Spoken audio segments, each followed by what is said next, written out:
हमने last class आपको money market के कुछ पार्ट बताए थे।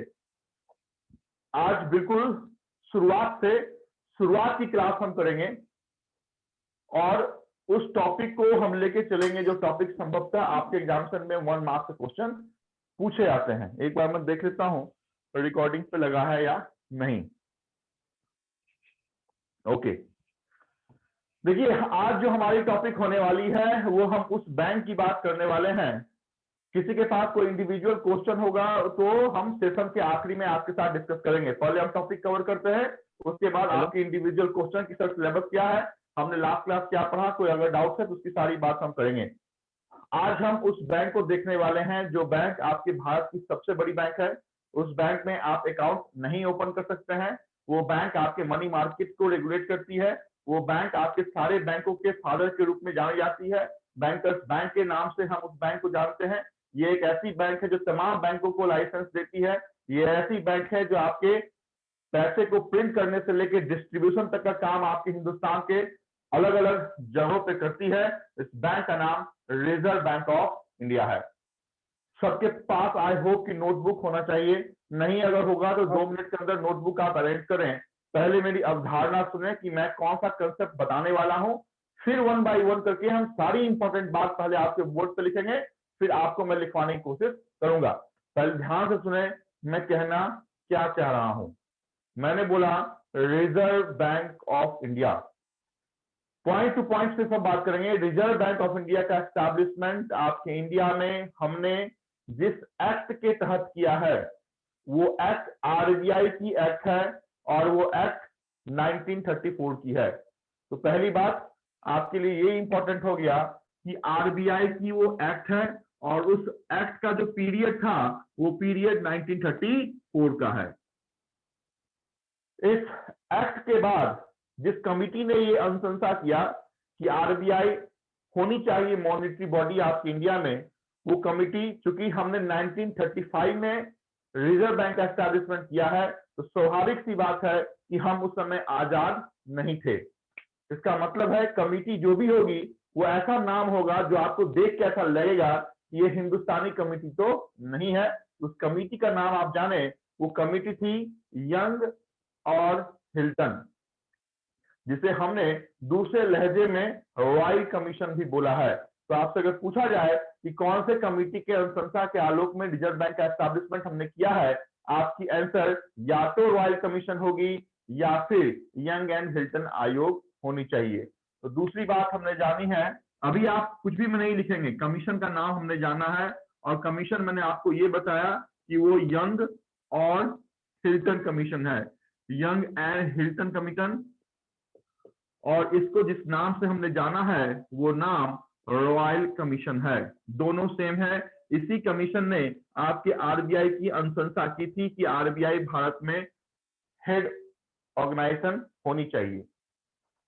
जिस समय हमने इस आरबीआई का एस्टैब्लिशमेंट आपके इंडिया में किया उस समय दिल्ली केंद्र बिंदु में नहीं था। दिल्ली बाद में हमने केंद्र बिंदु बनाया, कैपिटल बनाया हमने दिल्ली को।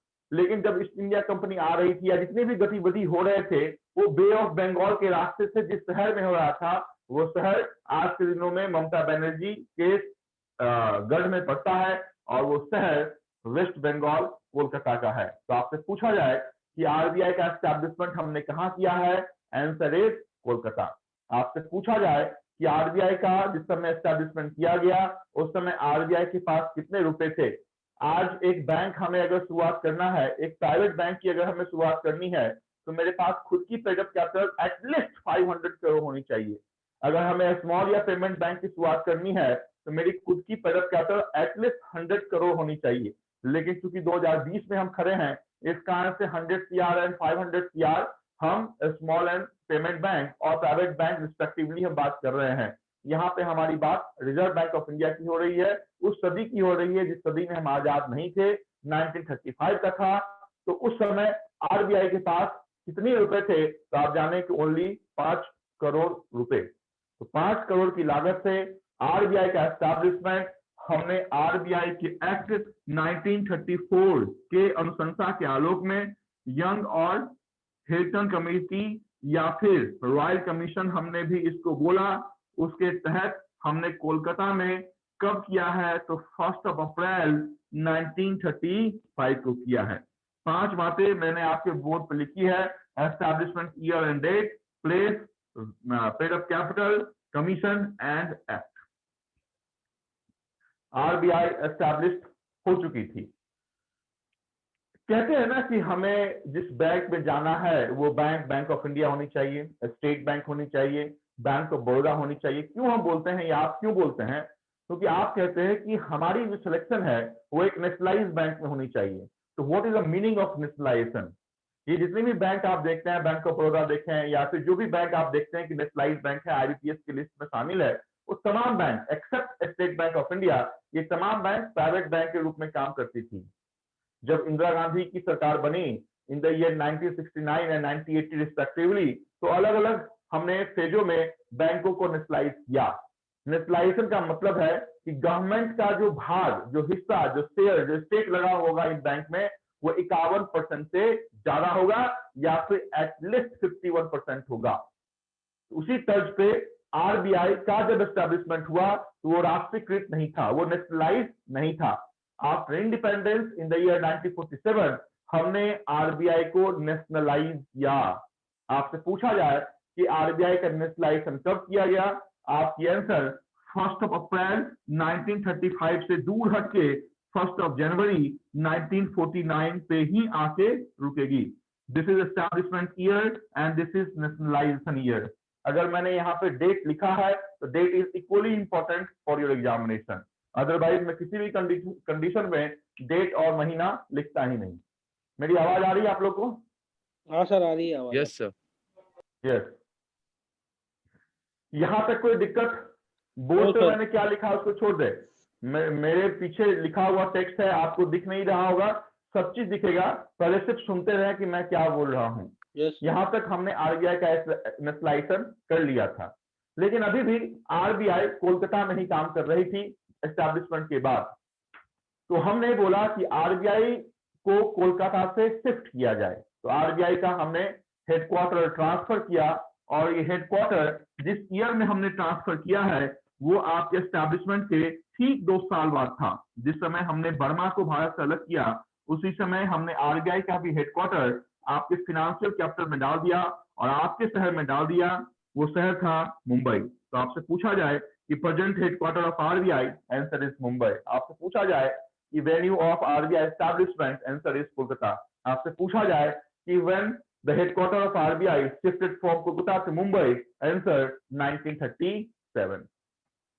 जिस समय आरबीआई का हमने एस्टैब्लिशमेंट किया 1935 में, उस समय हमारे साथ कुछ और भी देश क्या थे? तो अनुभागी थे। अनुभागी का मतलब है जैसे पाकिस्तान हमारे साथ था, 1947 में हमसे अलग हुआ। बर्मा जिसका नया नाम म्यांमार है वो भी हमारे साथ था। बांग्लादेश भी हमारे साथ था।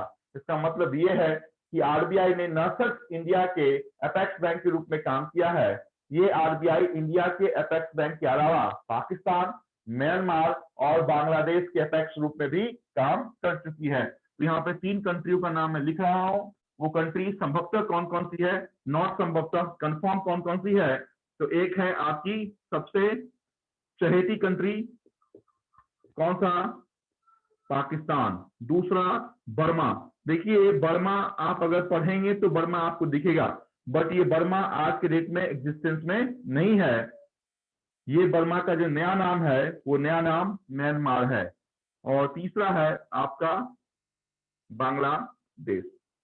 तो आरबीआई ने भारत के अलावा 3 देशों के एपेक्स बैंक के रूप में काम किया है। आरबीआई की जो रीजनल ऑफिस है, जो कहते हैं ना कि हेडक्वार्टर तो मुंबई में है, तो मुंबई के अलावा और कितने जगहों पे उसकी रीजनल ऑफिस है? तो regional offices are at 19 different state और उसकी कैपिटल। तो आरबीआई की 19 रीजनल ऑफिसेस हैं, ये भी आपको ध्यान रखना है। जिस समय हमने आरबीआई का एस्टैब्लिशमेंट किया उस समय आरबीआई का हमने पहला गवर्नर बनाया। जैसे आज वो गवर्नर जो हर एक डिनोमिनेशन ऑफ करेंसी पे आप पे साइन करते हैं, आप कोई भी डिनोमिनेशन ऑफ करेंसी निकाले उस पे गवर्नर का डिजिटल साइन आपको दिखेगा। सिमिलरली आपकी 1935 में जिस समय हमने आरबीआई का एस्टैब्लिशमेंट किया उस समय हमने पहला गवर्नर बनाया, और पहला गवर्नर संभवतः 1935 का पीरियड था, इसका मतलब वो अंग्रेज ही होगा, तो अंग्रेज ही था, और उसका नाम था ऑज़म स्मिथ। कौन बनेगा करोड़पति 25 लाख के लिए क्वेश्चन पूछा गया था, और वो क्वेश्चन आपके बैंक एग्जामिनेशन के लिए भी इतना ही इंपॉर्टेंट है। वो क्वेश्चन ये है कि आरबीआई का पहला भारतीय governor, first Indian governor of Reserve Bank of India, अभी जो मैंने नाम बताया है ऑज़म स्मिथ का, वो he was the first governor of RBI only, लेकिन अंग्रेज था, हिंदुस्तानी नहीं था। यहाँ पे बात आती है कौन आखिर वो व्यक्ति था जो पहला प्योर भारतीय था और आरबीआई गवर्नर हमने बनाया। उस व्यक्ति का नाम सीडी देशमुख था। तो दो नाम अभी तक आपने मेरे मुंह से सुने हैं इस आरबीआई के चैप्टर के अंदर। पहला नाम है governor of RBI, first governor of RBI, नाम हमने बताया है ऑज़म स्मिथ, एओ स्मिथ। दूसरा जो तालिका है, मैं जेम्स टेलर की बात कर ही नहीं रहा हूं कि जेम्स टेलर सेकंड गवर्नर थे, otherwise this is also important. मैं बात कर रहा हूं first Indian governor of Reserve Bank of India, जिसको 1942 में हमने आरबीआई का पदभार गवर्नर का दिया था, नाम था सीडी देशमुख। आज के डेट में जो गवर्नर काम कर रहे हैं वो 25वें governor of Reserve Bank of India है। उनकी हायरार्की भी आपके लिए इंपॉर्टेंट है। He is 25th governor of Reserve Bank of India and the name of the present governor of RBI is Shaktikanta Das. देखिए शक्तिकांत दास मैंने बोला है, संभवतः हो सकता है जब आप ये एग्जामिनेशन दें तो यही गवर्नर आपके रहे, चेंज हो जाएंगे, कल भी चेंज हो सकते हैं, इसकी कोई गारंटी नहीं है, लेकिन अगर रहें तो अपने ऑप्शन को ध्यान से देखिएगा, क्योंकि अभी हाल ही के दिनों में क्वेश्चन जो पेपर पूछा गया था उसमें पहला चॉइस था शक्तिकांत दास। तो हम जानते हैं शक्तिकांत दास पढ़ रहे हैं, ऑप्शन में पहला ही आया शक्तिकांत दास, टिक मार्क कर दिया, बिल्कुल कॉन्फिडेंस के साथ टिक मार्क अच्छे स्टूडेंट ने किया है। तो थोड़ा ध्यान से समझ के पेपर को पढ़ के क्वेश्चन को बनाने की टेक्निक आपके पास होनी चाहिए। पेपर को सॉल्व करना इज एन आर्ट। मैं कितना जानता हूं this is not important, but मैं पेपर कैसे सॉल्व कर रहा हूं this is very very important. And paper solving is an art. ये आर्ट मैं चाह के भी आपके अंदर पैदा नहीं कर सकता हूं until and unless you won't have a practice of solving 50 set।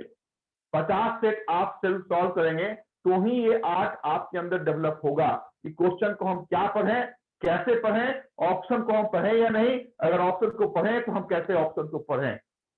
आप बोलेंगे सर ये स्टेटमेंट समझ में नहीं आया, तो ये समझ में नहीं आएगा। जब आप 50 सेट सॉल्व करेंगे तो ऑटोमेटिक ये बात समझ में आएगी कि हमारा आंसर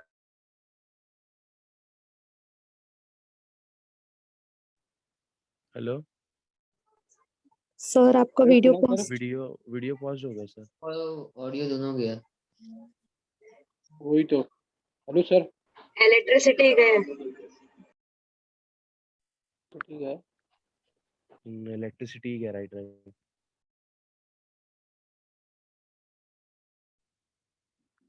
आवाज आ रही है क्या?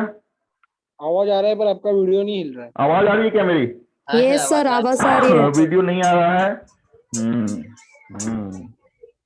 क्योंकि आज पावर फेल्योर है यहाँ पे, इस तरह से मैंने एसएससी क्लास कैंसिल किया था और फिर से पावर कट है। तो सर अभी टाइम लगेगा। टाइम लगेगा सर। अब ये तो दादा मैं इलेक्ट्रिसिटी में अगर होता, चलो कोई बात नहीं, अगर नहीं है तो इसका भी ऑप्शन किया जाएगा। देखते हैं 2 मिनट, अगर आता है तो वेल एंड गुड।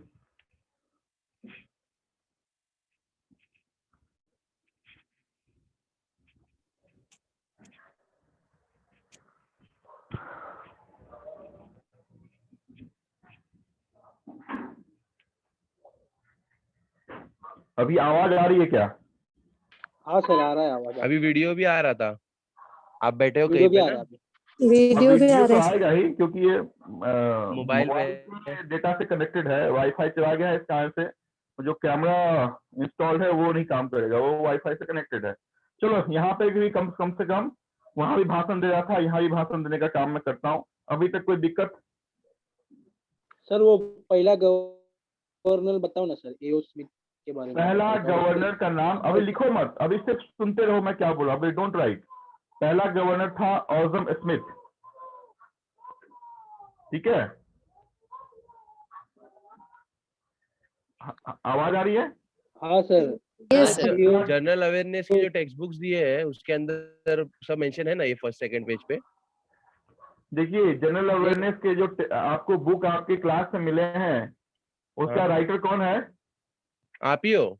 सर आप हाँ हाँ, तो अगर मैं ही हूँ तो वो जनरल अवेयरनेस मैंने अगर 1 साल पहले नोट डाउन करके दे दिए थे, उसमें बहुत सारे ऐसे चीजें हैं जो चेंज हो चुकी हैं। जनरल अवेयरनेस है, अगर आज मैं आपको टाइप करके दूंगा तो हो सकता है बहुत सारे चेंज जो फैक्ट है वो कल चेंज हो जाए। इस कारण से ये चीजें जो चेंजेबल हैं, जैसे आरबीआई का एस्टैब्लिशमेंट अगर 1935 में हुआ वो कभी चेंज नहीं हो सकता है। आपके बच्चे भी पढ़ेंगे तो सर वीडियो अटक गया। Fact will remain same, but उस समय अगर आज के डेट में ये चेंज वो बिल्कुल रिलेवेंट है, आज के डेट की अपडेटेड है, कल की गारंटी मैं नहीं लेता हूं। तो आरबीआई गवर्नर हमने पहला बनाया, उसका नाम दिया ऑजम स्मिथ। आरबीआई का पहला भारतीय गवर्नर हमने बनाया, इस भारतीय गवर्नर का नाम दिया हमने सीडी देशमुख। 25वें गवर्नर, प्रेजेंट गवर्नर आपके लिए काम कर रहे हैं, नाम है शक्तिकांत दास। ये जो आरबीआई का बोर्ड ऑफ स्ट्रक्चर है, इस बोर्ड ऑफ स्ट्रक्चर में 20 मेंबर होते हैं। यही 20 मेंबर मिलके बड़े बड़े फैसले लेते हैं कि हमें इकोनॉमी को कैसे रन करना है, हमें कौन से रेट को बढ़ाना है या घटाना है। ये सारे इसी 20 मेंबर के इर्द गिर्द ये सारी बातें घूमती हैं। तो इस 20 में से एक हो गए गवर्नर ऑफ आरबीआई, जिसका नाम आप जान गए हैं। 4 ये जो 4 हैं, यही 4 आपके एग्जामिनेशन का एक अभिन्न पार्ट था, that is deputy governor of Reserve Bank of India. और उस डिप्टी गवर्नर का नाम है, आज के डेट में जो डिप्टी गवर्नर आपके लिए काम कर रहे हैं वो 4 हैं। 4 में से एक का नाम है बीपी कानुंगो, दूसरे का नाम है महेश कुमार जैन। तो बीपी कानुंगो, महेश कुमार जैन, उसके बाद एम राजेश्वर राव।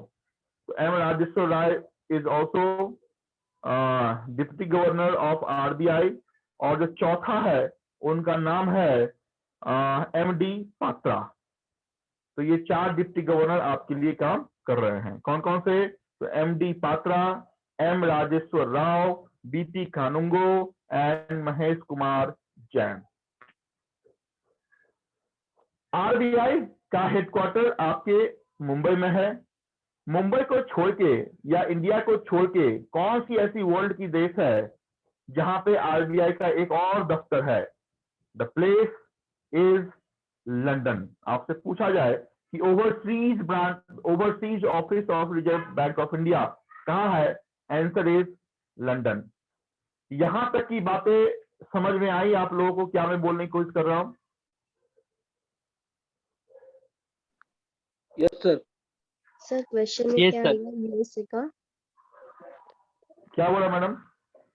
यूएस मतलब एग्जाम में क्वेश्चन क्या आएगा? तो USA overseas, overseas office, overseas का मतलब आपके देश को छोड़ के, है ना। Overseas office of Reserve Bank of India कहाँ है? तो एकमात्र ऐसी देश, और उस एकमात्र ऐसी देश के एकमात्र ऐसे सिटी में आरबीआई की ऑफिस है जो आपका लंदन है। क्लियर? Yes sir. पर सर यस उधर रिजर्व बैंक ऑफ इंडिया की ब्रांच है ना अपनी? हाँ, सर उधर ब्रांच इधर नहीं है दादा। अरे ये बैंक, स्टेट बैंक थोड़ी है कि वहां ब्रांच खोल के कस्टमर के लिए बैठेगी। आरबीआई क्या हमसे या आपसे डील करती है? बोलो। वो नहीं बैंक सर, से वो डील तो करती है, वो इकोनॉमिक बैंकर संभालती डील नहीं है। करती है, इस कारण से ब्रांच की तो बात ही नहीं है। उसकी इंटरनेशनल ऑफिस है, ऑफिस आप कंसीडर उसको कर सकते हैं, जहां से वो पूरे वर्ल्ड में, मान लीजिए आईएमएफ है या वर्ल्ड बैंक है या एडीबी बैंक है, यहाँ पे कोई एक्टिविटी है तो वो इंटरनेशनल जो ब्रांच है वो उनके साथ वो देखेगी क्या करना है। क्लियर? तो ब्रांच की बात नहीं है, ऑफिस की बात है। ऑफिस लंदन में Yes, है sir. और आपकी आरबीआई की जो हेडक्वार्टर है वो आपकी मुंबई में है। मुंबई को छोड़ के आरबीआई की जो और भी ऑफिसेज हैं वो आपके 19 अलग अलग जगहों पे है। जैसे महाराष्ट्र में आप अगर बात करें तो पुणे में भी है, नागपुर में भी है। तो ऐसे ही हर एक स्टेट के कैपिटल में संभवतः इसकी एक ऑफिस आपको मिलेगी, लेकिन हर एक स्टेट में नहीं मिलेगी, because there are how many states in India? कितने स्टेट है इंडिया में? 28। Yes, there are 28 state. 28 तो हमारे पास रीजनल ऑफिस नहीं है, इस कारण से 19 रीजनल ऑफिस को आपको याद रखना है। सर बट 29 स्टेट्स हुए ना सर, हाँ, 29 स्टेट्स है ना सर। 29 स्टेट थी। Jammu and Kashmir become union territory of Jammu India, and Kashmir अलग हो गया ना क्यों? यूनियन टेरिटरी में, तब 28 हुआ, पहले 29 था। है ना, मैंने क्यों बोला 28? 29 थी। यूनियन टेरिटरी आपकी जम्मू कश्मीर हो गई है, तो जम्मू कश्मीर स्टेट से निकल के यूनियन टेरिटरी में आ जाएगा ना। तो जहां पे पहले 7 यूनियन टेरिटरी थी वो 8 हो गई है। क्लियर? हाँ सर। यस। इससे आगे हमें चलना है, इससे आगे हमें ये चलना है कि आरबीआई की जो फाइनेंशियल ईयर होती है, RBI is the single bank जिसकी फाइनेंशियल ईयर की शुरुआत 1 अप्रैल को नहीं होती है। जनरली जितने भी बैंक है उसके फाइनेंशियल ईयर 1 अप्रैल से 31 मार्च तक चलती है। बट अगर बैंक भी अपने एनुअल क्लोजिंग कर रहे हैं और आरबीआई अपना एनुअल क्लोजिंग करेगा, तो आखिर बैंक को इवेल्युएट कौन करेगा? यही कारण है कि आरबीआई की फाइनेंशियल ईयर की शुरुआत 1 अप्रैल से न होके 1 जुलाई को होती है। बहुत इंपॉर्टेंट ये क्वेश्चन है, आपसे पूछा जाएगा कि which of the following is the RBI financial year? Answer is 1 July to 30 June. कोई दिक्कत? No sir. सर क्या बोला आपने? 1 जुलाई टू 1 जुलाई से पहले कौन सा दिन आएगा वो आप बताओ। 30 जून। 31 मार्च। 1 जुलाई से पहले का दिन कौन सा होता है? जैसे 31 1 मार्च। अप्रैल से पहले का दिन 31 मार्च का होता है, वैसे ही 1 जुलाई से ठीक पहले का दिन कौन सा होता है? 31 मार्च। 30 जून। चलिए, लाइट आ गई है, लाइट आ गया है, लाइट आ गया है। 2 मिनट रुको, 2 मिनट में मैं सेटअप को स्टार्ट करता हूँ।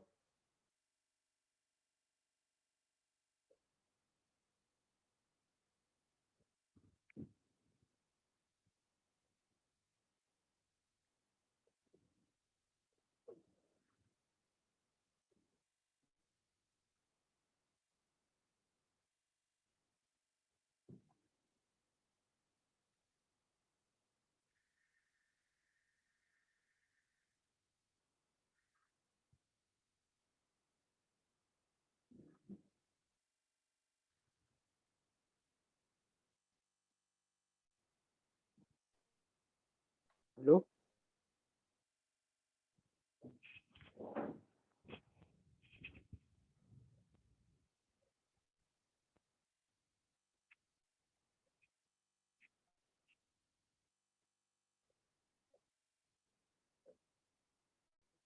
आवाज आ रही है ना आप लोगों को? हाँ सर। Yes sir.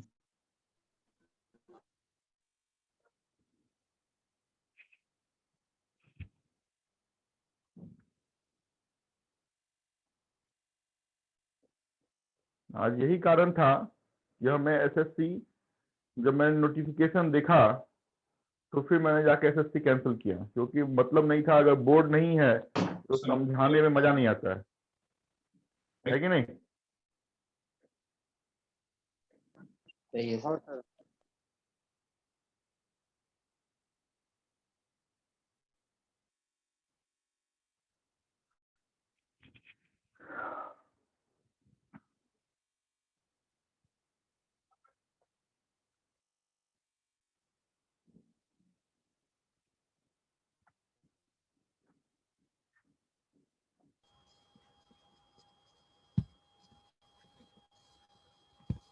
बोर्ड दिख रहा है? Yes sir. यस, चलो connected.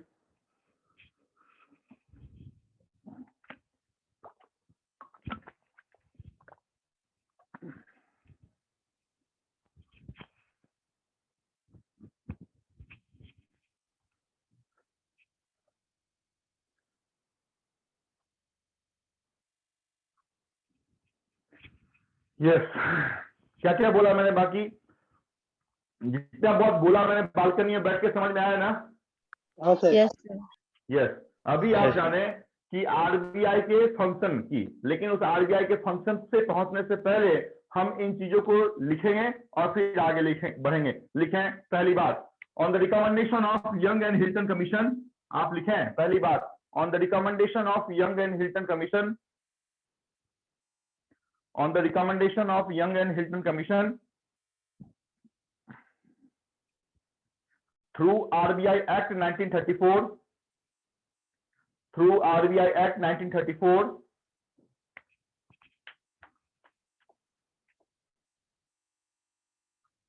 RBI Sir, was set up Hilton Commission. on the recommendation of Young and Hilton Commission through RBI Act 1934. RBI was set up. RBI was set up. RBI was set up with paid up capital of 5 crore. With paid up capital of 5 crore. Setup के आगे sir Setup. Paid up capital, PAID. Paid up मतलब खुद की capital. Paid up capital of 5 crore. RBI was set up. RBI was set up with paid up capital of 5 crore in Kolkata on 1st of April 1935. Of 5 crore. 5 crore. In Kolkata In Kolkata on 1st of April 1935.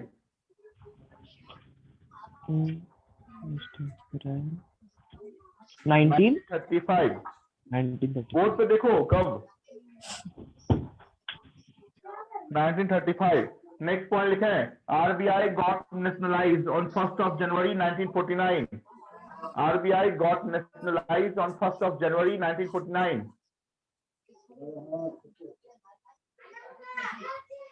RBI got nationalized on 1st of January 1949. Next लिखे हैं, next लिखे हैं, headquarter of RBI shifted from Kolkata to Mumbai. Headquarter of RBI shifted from Kolkata to Mumbai in 1937. Headquarter of RBI shifted from Headquarter Kolkata. of RBI. ध्यान से सुने, एक ही बार में पूरी तरह ध्यान से सुने, 10 बार बोलने की आपको भी जरूरत नहीं पड़ेगी। Headquarter of RBI shifted from Kolkata, इतना दिमाग भी लगाना है थोड़ा सा कि मैं क्या बोल रहा हूँ, मैं हेडक्वार्टर को शिफ्ट कर रहा हूँ, तो ऑब्वियसली बात है शिफ्ट कहाँ से करूंगा, तो जहां पे हमने एस्टैब्लिशमेंट किया, और शिफ्ट कहाँ करूंगा, तो आपके शहर में करूंगा। तो headquarter of RBI shifted from Kolkata to Mumbai in 1937. In 1937, headquarter of RBI shifted from Kolkata to Mumbai in 1937.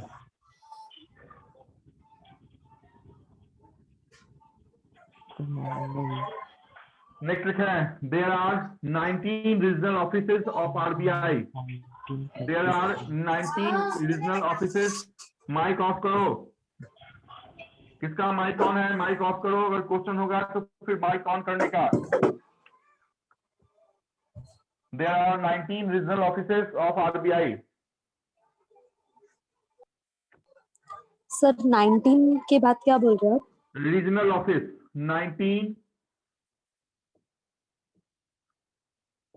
regional office, क्षेत्रीय कार्यालय। There are 19 regional offices of RBI.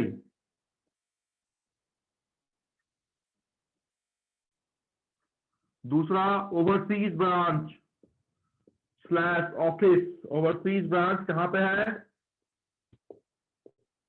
London, USA में। Overseas branch London. Next financial year, कब है financial year? 1st of July. Other 3 nation, कौन कौन से वो 3 देश हैं जिसके एपेक्स बैंक के रूप में आरबीआई ने काम किया है? तो एक तो वो देश है जिसका नाम हम भूल जाएं, ये हो नहीं सकता, पाकिस्तान, दूसरा बर्मा, बर्मा का नया नाम भी आप लिखेंगे म्यांमार, और तीसरा कौन सा, तो तीसरा बांग्लादेश, जहां पे जूट सबसे ज्यादा होता है। फाइनेंशियल ईयर 1 जुलाई। नेक्स्ट, सबसे ज्यादा क्या होता है सर? जूट जूट जूट की पैदावार। जैसे इंडिया में जूट सबसे ज्यादा वेस्ट बंगाल में होता है, वैसे ही पूरे वर्ल्ड में। This is very important question for your examination also, जिसकी बात हम स्टार्टिंग में करेंगे। जूट की पैदावार कौन से देश में सबसे ज्यादा होती है? जूट जिससे हम बनाते हैं ना, बोरा बनाते हैं, जो चीनी का देखा होगा आपने, पोता। हाँ sir. Yes, that is called jute. Jute सबसे ज्यादा बांग्लादेश में होता है और इंडिया में वेस्ट बंगाल में होता है।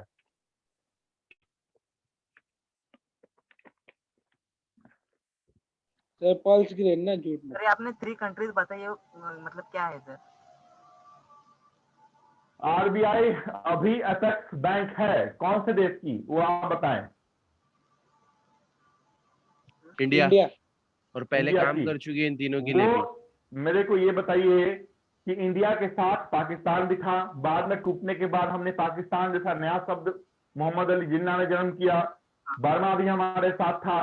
तो 3 ऐसे देश जो हमारे साथ थे, उनके अपेक्स बैंक के रूप में भी आरबीआई ने काम किया है। That's it. किया है नहीं।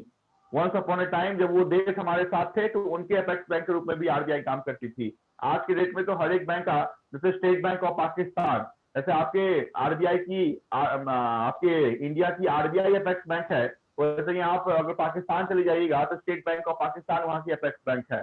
बट क्योंकि उस समय पाकिस्तान हमारे साथ था, तो हम ये कंसीडर करते हैं कि आरबीआई ने पाकिस्तान के भी अपेक्स बैंक के रूप में काम किया है। तो पाकिस्तान, बर्मा एंड बांग्लादेश के अपेक्स बैंक के रूप में काम किया है, जो हमने आपके बोर्ड पर लिखा है, आप भी लिखें। ठीक है सर, थैंक यू। ठीक है। आरबीआई का अगर फोटो आपने देखा होगा तो उसमें एक पेड़ है और पेड़ के नीचे सोया हुआ एक जानवर है। दोनों इंपॉर्टेंट है। वो जो पेड़ है वो नारियल का है या किस चीज का है, तो आप जाने वो पेड़ है आपका पाम, और जो जानवर सोया हुआ है मस्त उस पेड़ के नीचे, इस बड़े पेड़ के बिना किसी छाया के, तो वो ऐसा फालतू का जानवर आपका टाइगर ही हो सकता है। तो palm and tiger are the symbol of Reserve Bank of India. ये भी आपको लिखना है कि सिंबल क्या है आपके आरबीआई की। तो palm and tiger, financial year 1 जुलाई।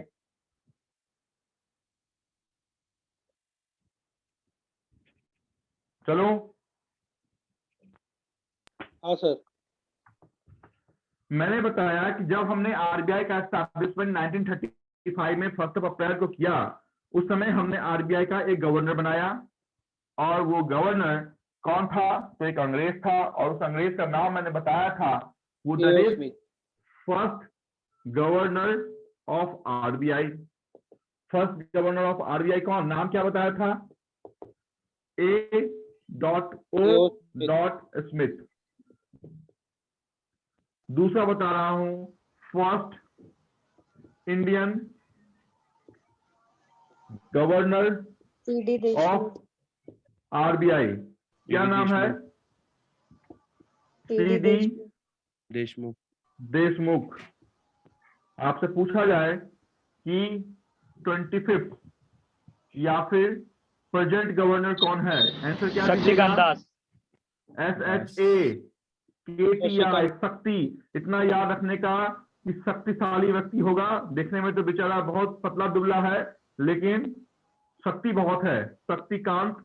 अगर कोई जुगाड़ हो आपका तो बैंक की तैयारी करने की जरूरत नहीं है, direct RBI grade B officer.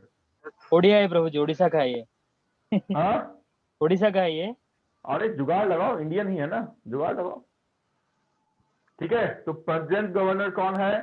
Shaktikanta Maharashtra दास। में। अच्छा ठीक है, वो बाद में देखना कि डुम्बीवली का है कि मीरा रोड का, बाद में आप निकालना रिश्ते नाते, और फिर उसके बाद अगर कुछ जुगाड़ मिल जाए तो मुझे भी बताना, मुझे भी बहुत इंपॉर्टेंट काम रहता है। चलेगा चलो। सर। शक्तिकांत दास। डन यहां तक? हाँ सर। इसके नीचे मैंने 4 नाम बताए थे, वो 4 इसके छोटे भाई हैं जो हमेशा इसको असिस्ट करते हैं कि बड़े भाई ये काम करो। वो छोटे भाई का नाम आरबीआई की जो वेबसाइट है उससे उसे डिप्टी गवर्नर ऑफ आरबीआई कहा जाता है। Very very very important for your examination. Deputy governor हमेशा आरबीआई के कितने होते हैं? तो हमेशा डिप्टी गवर्नर 4 होते हैं।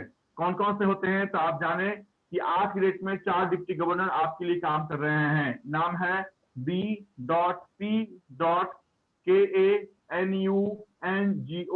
बीपी कानूंगो। ठीक है। दूसरा है महेश कुमार जैन, MK जैन। तीसरा है MD पात्रा, ये आज के डेट में बता रहा हूं, MD पात्रा। और चौथा है M Rajeshwar, M Rajeshwar Rao. They are the 4 deputy governor of Reserve Bank of India. बहुत इंपॉर्टेंट ये नाम है, प्लीज इस नाम को लिखें और याद रखें।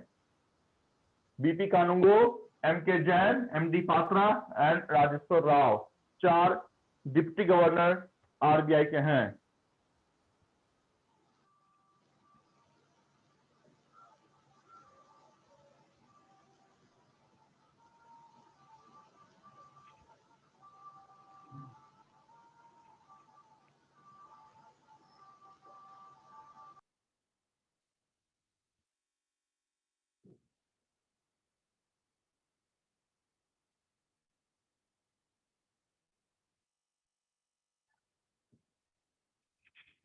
डन। हाँ सर।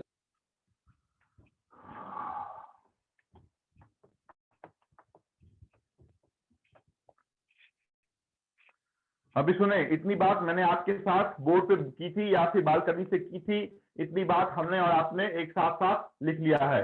अभी नेक्स्ट जो हमारी कंसेप्ट है वो ध्यान से सुने, फिर हम लिखने और लिखाने की बात करेंगे। That is function of Reserve Bank of India, कि आरबीआई क्या क्या काम करती है, जो आपके एग्जामिनेशन के पॉइंट ऑफ व्यू से इंपॉर्टेंट है। अदरवाइज आरबीआई कितने काम करती है, वो 37 पेज का वो उसका वर्क प्रोफाइल है कि आरबीआई ये करती है वो करती है, जो आपको आरबीआई के ऑफिशियल वेबसाइट rbi.org.in पे मिलेगा।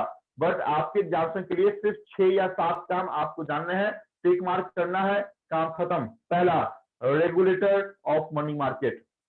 मनी मार्केट हम बेसिकली उस मार्केट को कहते हैं जिसकी मैच्योरिटी 1 साल के अंदर की हो जाती है। जैसे इससे पहले वाले क्लास में आपने देखा कि ट्रेजरी बिल 1 साल में मैच्योर, कमर्शियल पेपर या सर्टिफिकेट ऑफ डिपॉजिट 1 साल में मैच्योर। तो मनी मार्केट बेसिकली हम उस मार्केट को कहते हैं जिसकी मैच्योरिटी शॉर्ट टर्म में होती है। The market which deals in short term is called money market and the father of this money market is reserve Bank of India, which is the first function of RBI. Second, चूंकि RBI तमाम, चाहे वो bank nationalised bank हो, private bank हो, RRB हो या किसी भी टाइप की फॉरेन बैंक हो, उसको लाइसेंस देती है। Without licence of Reserve Bank of India, not a single financial door can be opened for customers. That is called bankers bank. तो bankers bank कौन है? जो आरबीआई ने जिसको लाइसेंस दिया है। तो बैंकिंग तमाम वो बैंक एंड एनबीएफसी है जो आरबीआई से लाइसेंस लेने के बाद ही ओपन होती है। That is called bankers bank. Third function, जो इंटरनेशनल ऑर्गेनाइजेशन है जैसे वर्ल्ड बैंक हो गया, आईएमएफ हो गया, तो इनका जब वर्ल्ड लेवल पे मीटिंग होता है तो इंडिया की ओर से कौन सा बैंक रिप्रेजेंट करती है इंडिया को? तो एसबीआई के कोई एमडी या चेयरमैन नहीं जाते हैं, वहां पे आरबीआई के ही ऑफिशियल जाएंगे। That is called representing India in international organization like World Bank, IMF और ADB bank. This is the third function. Fourth, अगर डिमोनेटाइजेशन गवर्नमेंट ऑफ इंडिया ने बिना आरबीआई को बताए किया होता तो पॉसिबिलिटी नहीं थी कि ये 24 घंटे के अंदर हम फिर से मनी सप्लाई आपके मार्केट में नए डिनोमिनेशन का कर पाते।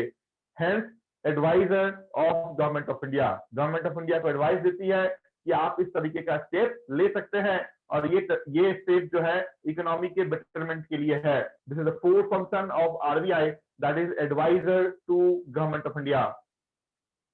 पांचवा फंक्शन, आरबीआई हर एक पैसे को प्रिंट करने का काम करती है and the printing press of Reserve Bank of India at 4 places, जिसकी बात हम आरबीआई के प्रिंटिंग के किसी क्लास में करेंगे कि मध्य प्रदेश में देवास है, कर्नाटका का मैसूर है, या फिर वेस्ट बंगाल है, या फिर सालबोनी है। तो ये आरबीआई पैसे को प्रिंट करती है, प्रिंट से लेके डिस्ट्रीब्यूशन तक का काम रिजर्व बैंक ऑफ इंडिया का है। कि आरबीआई अगर देवास मध्य प्रदेश में पैसे को प्रिंट कर रही है तो वहां से आपके शहर, आपके बैंक तक पहुंचना, ये डिस्ट्रीब्यूशन चैनल भी रिजर्व बैंक ऑफ इंडिया का होगा, जिसका 5वां फंक्शन है printing of all types of currency except 1 rupees note. 1 रुपए का जो पत्ता वाला नोट होता है जिसकी प्रिंटिंग बहुत दिनों तक रोक दी गई थी, क्योंकि 1 रुपए को प्रिंट करने के लिए 1.12 मतलब 1 रुपया 12 पैसा खर्च होता था। गवर्नमेंट ऑफ इंडिया मोदी सरकार आने के बाद फिर से इसको रिज्यूम किया गया और आज के डेट में 1 रुपए के प्रिंटिंग पे 92 पैसे का एक्सपेंडिचर गवर्नमेंट ऑफ इंडिया करती है। ये जो 1 रुपीज नोट है, ये आरबीआई के गवर्नर का साइन इस पे नहीं होता है। अदर देन 1 रुपीज नोट जितने भी डिनोमिनेशन ऑफ करेंसी है, इन सब पे गवर्नर ऑफ आरबीआई साइन करते हैं। But this is the most important, और आप ये कह सकते हैं आज के क्लास की सबसे बड़ी बात है, वो ये है कि 1 रुपीज के नोट के ऊपर किसका साइन होता है। कोई आंसर देगा? फाइनेंशियल सेक्रेटरी कौन है? अजय भूषण पांडे। अरे क्या बात है, कैसे मैडम, कैसे याद किया आपने, कितनी बड़ी बात। याद है। Very good, excellent. 1 rupees note duly signed by finance secretary, not finance minister, and present finance secretary। मैं फिर से बोल रहा हूँ प्रेजेंट।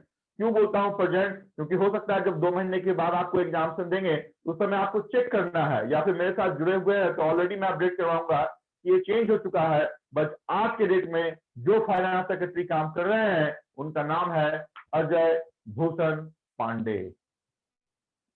मैंने अभी तक आपको कितने नाम बताए हैं? तो मैंने अभी तक आपको 4, 2 6 और 1 7 नाम बताए हैं। पहला नाम मैंने बताया ऑज़म स्मिथ का, पहला गवर्नर। दूसरा नाम बताया सी.डी. देशमुख का, पहला भारतीय गवर्नर। उसके बाद नाम मैंने बताया आपके 4 deputy governor of Reserve Bank of India का, जिसकी शुरुआत हमने BP Kanoongo, MD Patra, MK Jain और एम राजेश्वर राव से की थी। और अभी जो नाम बता रहा हूं वो आरबीआई से नहीं है, वो नाम गवर्नमेंट ऑफ इंडिया के फिनांस सेक्रेटरी है, नाम है अजय भूषण पांडे। इनका काम सिर्फ एक है, वो 1 रुपए के इनका काम सिर्फ एक नहीं है, काम तो बहुत सारे हैं, बट जो डिजिटल सिग्नेचर इनका होता है वो 1 रुपए के नोट पे होता है। This is the 6th function of Reserve Bank of India. And the most important function Hello, of Reserve Bank sir. of India, the most important function of RBI is credit control policy, जिसको दूसरे लहजों में हम monetary policy का भी नाम देते हैं। Monitor करना, अगर मार्केट में पैसे ज्यादा है तो उसको स्टक करना, कोरोना के बाद मार्केट में पैसे कम हो गया है तो मार्केट में लिक्विडिटी को इन्फ्यूज करना, तो ये स्टक और इन्फ्यूजन का काम आपकी आरबीआई करती है, मॉनिटर करती है पैसे का बहाव आपके मार्केट में ज्यादा ना हो, क्योंकि आरबीआई के पास तो प्रिंटिंग के क्या है, पावर है, प्रिंटिंग का छपाई खाना लगा हुआ है। छाप पे 2000 का नोट क्या जाता है, मेरे पास भी अरबों रुपए, आपके पास भी अरबों रुपए, चलेगा क्या मार्केट? मार्केट सिस्टम चलेगा ही नहीं। उस कंडीशन में आरबीआई की मॉनिटरी पॉलिसी बहुत इंपॉर्टेंट है, जिसमें bank rate, repo rate, reverse repo rate, आपकी सीआरआर और एसएलआर, ये 5 इंपॉर्टेंट टूल्स हैं जिसके सहारे मार्केट में पैसा डाला और मार्केट से पैसा निकाला जाता है। अभी किन्हीं के पास कोई क्वेश्चन है तो पहले पूछ लीजिए, फिर इन चीजों को हम लिखाएंगे। हाँ हेलो सर, मेरे को एक क्वेश्चन था सर। वो 1 रुपीज की नोट पे उनका पांडे सर का ही के लिए सिग्नेचर रहता है, क्योंकि जो बाकी के नोटों पे जिनका है गवर्नर का उनका ही सिग्नेचर रहेगा, तो क्या प्रॉब्लम होगा? सिग्नेचर से क्या इतना डिफरेंस कुछ हो रहा है? ये क्वेश्चन एसबीआई पीओ 2010 में मेरे से पुणे में पूछा गया था। समझ में आया? जब 2010 में मैं एसबीआई पीओ का इंटरव्यू दे रहा था, यही क्वेश्चन मेरे से पूछा गया था, why 1 rupees note do not sign by governor of RBI.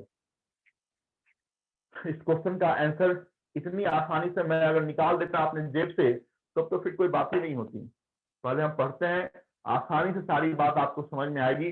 थोड़ा सा आपको भी वर्क करने के लिए मैं आपको दूंगा कि आप ढूंढे, पहले आप लोग खुद से ढूंढें इसका आंसर क्या मिलता है। गारंटी है इसका आंसर आप 7 दिनों के अंदर भी ढूंढ नहीं पाएंगे, कितना भी गूगल कर लें, you can not find the correct answer of this question. This is 7 days task. वो कहते हैं ना, वो फेसबुक पे चलता है, कौन सा चलता है वो चैलेंज?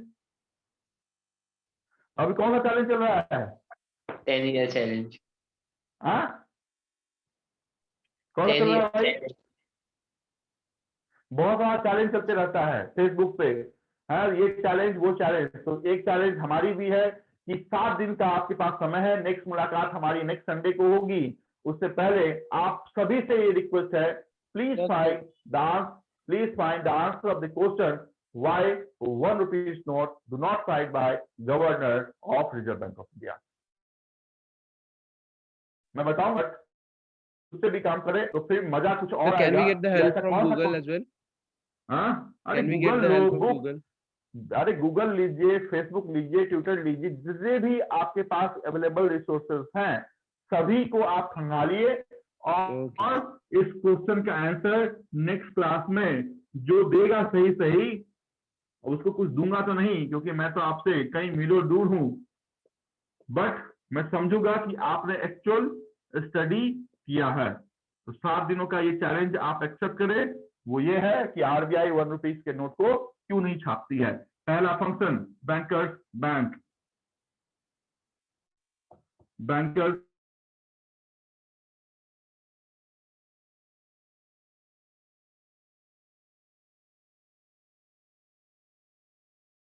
बैंक, क्योंकि सर उसका दर्जा ऊंचा है।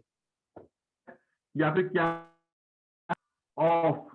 लिखना है नेक्स्ट सर? क्लास में आंसर दीजिए, बोलिए ये लिखना है? कौन बोल रहा है? हाँ बोलिए, बोले मैडम। लिख ले ना हम लोग ये सब। बिल्कुल, अभी जो मैं लिख रहा हूं उसको आपको लिखना है, फंक्शन ऑफ आरबीआई।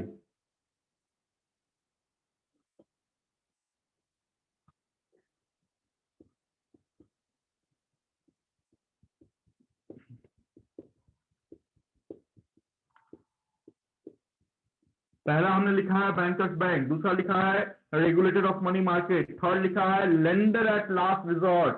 क्या है ये तो मैं बताता हूं कि लेंडर एट लास्ट रिजॉर्ट क्या है। और चौथा हमने लिखा है representing India in World Bank और आईएमएफ।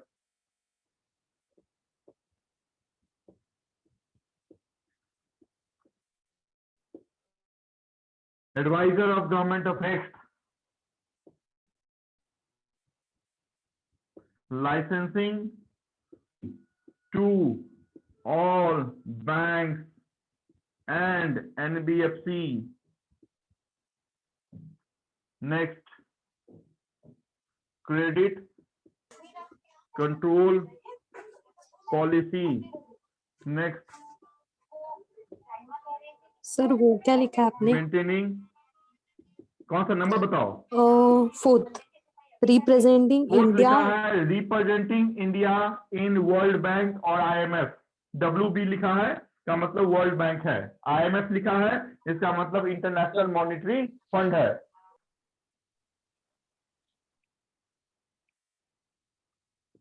Hello sir. बोलिए, बोलो बोलो। Sir lender of last resort मतलब अगर बैंक के ऊपर कर्जा मैंने हुआ बोला, तो RBI मैंने बोला कि पहले आप लिखे, सब समझाता हूँ कि लेंडर क्या है। पहले लिखो इस नॉट फंक्शन को, उसके बाद सब समझाता हूँ।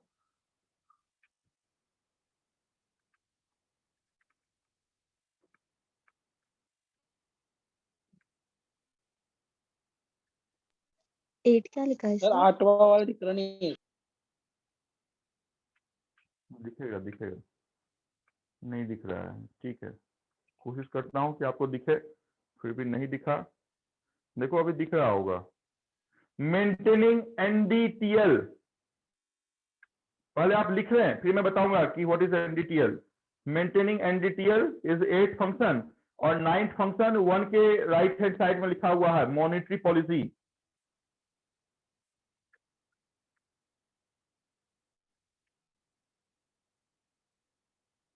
नाइन हो गए आपके?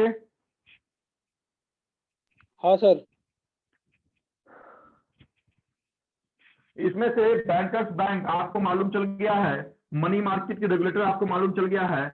लेंडर एट लास्ट रिजॉर्ट क्या होता है ये आपको मालूम नहीं हुआ है, तो इसको हम छोड़ लेंगे कि लेंडर एट लास्ट रिजॉर्ट क्या है, उसको हम छोड़ लेंगे। उसके बाद मेंटेनिंग एनडीटीएल आपको मालूम नहीं हुआ है, एडवाइजर मालूम चल गया, लाइसेंसिंग मालूम चल गया, representing India in IMF and world bank मालूम चल गया, क्रेडिट नहीं मालूम चला है। तो ये 4 चीजें अभी भी हमें मालूम नहीं है। इन 4 चीजों पे 2 मिनट के अंदर मैं प्रकाश डालता हूं, फिर हम आगे बढ़ते हैं। पहला है लेंडर एट लास्ट रिजॉर्ट। देखिए, अगर आपके पास पैसा नहीं होता है, आप किससे पैसा मांगते हैं? बैंक से। बैंक से। अरे दादा 100 रुपए तुमको चाहिए तो बैंक के पास जाओगे क्या? बैंक तुमको देगा क्या? मम्मी डैडी नहीं, पप्पा पप्पा। पेरेंट्स से मांगते हो ना? पेरेंट्स से मांगते हैं ना आप? Yes sir. अगर आपके हाँ, सर। पेरेंट्स को कोई घर परचेज करना है 50 लाख का, कहाँ से पैसा मांगते हैं वो? बैंक। बैंक अकाउंट वो में रहेगा निकाल- वो, बैंक से। या तो लोन। बैंक से पैसा मांगते हैं वो बोलते हैं कि लोन दे दो हमें 50 लाख का। और अगर बैंक को अगर जरूरत है तो बैंक कहाँ से मांगेगी? RBI। RBI। RBI। This is called lender. Lender का मतलब क्या होता है? देने वाला। तो देने वाला कौन होगा? RBI होगी। लास्ट रिजॉर्ट का मतलब है जब बैंकों को जरूरत पड़ती है तो वो जिससे पैसा लेता है वो ऑर्गेनाइजर लेंडर है, और रिजॉर्ट करने के मतलब वो बैंक खुद है। तो जब बैंक को पैसा दिया जाएगा that is called lender at last resort. Clear? Next है क्रेडिट कंट्रोल पॉलिसी। सर ये जो बैंक, सर बोलो बोलो बोलो। रिसोर्ट मतलब कैसे? लेंडर ऑफ बैंक खुद। रिसोर्ट। रिसोर्ट का मतलब है कि ऑर्गेनाइजेशन ओन। ICICI बैंक मांग रही है तो ICICI बैंक इज रिसोर्ट। अंत समय उसको पता चाहिए, बैंक को चाहिए, तो ये बैंक के लिए ये वर्ड यूज किया जाता है, फिनांशियल वर्ड। और लेंडर RBI के लिए यूज किया जाने वाला वर्ड है। चूंकि बैंक RBI से पैसा लेती है, इसका से RBI is known as lender, और बैंक को हम रिसोर्ट कहते हैं, तो lender at last resort. Clear? Yes sir. Credit control policy. Credit control का मतलब है, क्रेडिट का मतलब होता है बैंक लोन। अगर SBI बोले कि मैं 6% पे होम लोन दूंगा और ICICI बैंक बोले कि मैं 10% पे होम लोन दूंगा, तो किसके पास कस्टमर किसे चले आएंगे? 6%। फर्स्ट वाले के पास। जो बैंक कम आपको 1% भी अगर कम रेट ऑफ इंटरेस्ट दे रही है तो वहां पे कस्टमर किसे चले आएंगे? तो ये रेगुलेट कौन करता है? वो रेगुलेट करती है, that is called credit. Credit का मतलब होता है बैंक लोन। क्रेडिट कंट्रोल मतलब उस लोन को कंट्रोल करने की पॉलिसी कौन बनाएगा? RBI। RBI बनाएगी। RBI कहेगी कि आप इस रेट के नीचे किसी भी कस्टमर को कोई भी लोन नहीं दे सकते हैं। जैसे कहते हैं हम बेस रेट है, हम कहते हैं MCLR है, हम कहते हैं EBLR है, तो ये रेट RBI डिसाइड करती है कि अगर EBLR 8% है तो बिलो 8% बैंक की कोई भी लोन आपको नहीं मिलेगी except staff loan. Clear? That is called credit control policy. यहां तक कोई दिक्कत? 2 में not at all sir. Except. No sir. अभी बात आती है मेंटेनिंग NDTL। पहले तो NDTL का फुल फॉर्म आप लिख लें कि NDTL का फुल फॉर्म क्या होता है, फिर हम बताएंगे कि NDTL होता क्या है एक्चुअली। NDTL का फुल फॉर्म है net demand and time liability. NDTL का फुल फॉर्म लिखें, net demand and time liability. The full form of NDTL is net demand and time liability. देखें, अभी सुने, आपका जो पैसा बैंक में रखा हुआ है वो बैंक के लिए एसेट है या लायबिलिटी है? एसेट है। एसेट है। Very good, bank very good. Liability है। हाँ? हमारा पैसा बैंक में है, उनका Liability। मतलब नहीं, कुछ बैंक लोगों ने के भी लिए बोला ना liability asset है। है। हाँ कुछ लोगों ने भी बोला कि सर एसेट है, वो गलत है कंफ्यूज क्या? हो गए। नहीं सर, हाँ, हमारा सर। पैसा अगर बैंक में होगा तो वो उनके लिए लायबिलिटी बनेगी और और हमारे उनका लिए पैसा asset हमारे बनेगा। पास सुने, होगा तो अभी छोड़ दें, अभी XYZ के आए थे उसको छोड़ दें। अभी सुने मैं क्या बोल रहा हूँ कि मैंने आपको अगर 100 रुपया दिया है तो this 100 rupees was asset for me. and that become liability for you. तो आपने अगर बैंक में 5,000 रुपए जमा रखे हैं तो ये बैंक के लिए एसेट किसी भी रूप से नहीं है, ये बैंक के लिए हमेशा और हमेशा क्या है? Liability liability always liability. सीधी सी बात आप समझ जाए, your deposit in bank is liability for the bank and what about asset for the bank? जो लोन देते If हैं तो वो बैंक में कुछ asset नहीं है। लोन ग्रांट किया हुआ है कस्टमर को Yes. वो bank loan are bank asset, और उसी लोन को हम बोलते हैं कि जब परफॉर्म नहीं करता है, जब आप ईएमआई पे नहीं करते हैं, तो हम बोलते हैं कि ये एसेट हमारा नॉन परफॉर्मिंग है, that is commonly known as NPA. तो एसेट लायबिलिटी में आपको मालूम चला क्या होता है एसेट, क्या होता है लायबिलिटी बैंक के लिए? Yes sir. so अभी आप सुने, आपका जो पैसा कासा अकाउंट में रखा हुआ है, कासा का फुल फॉर्म होता है current account and saving account.